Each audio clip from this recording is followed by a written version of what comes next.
আরব সাগরে মার্কিন বিমানবাহী রণতরীর দিকে আগ্রাসীভাবে ধেয়ে আসা ইরানের একটি ড্রোনকে গুলি করে ভূপাতিত করেছে যুক্তরাষ্ট্র। মার্কিন সামরিক বাহিনীর এক মুখপাত্র এ তথ্য জানিয়েছেন।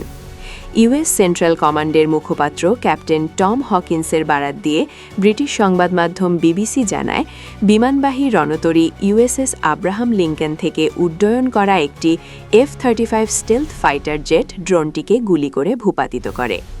মঙ্গলবার ৩ ফেব্রুয়ারি ওই প্রতিবেদনে বিবিসি আরও জানায়, ড্রোনটি যখন এর দিকে অজানা উদ্দেশ্যে নিয়ে উড়ে আসছিল, তখন মার্কিন রণতরীটি ইরানের উপকূল থেকে প্রায় ৫০০ মাইল দূরে অবস্থান করছিল বলে জানান ক্যাপ্টেন হকিন্স।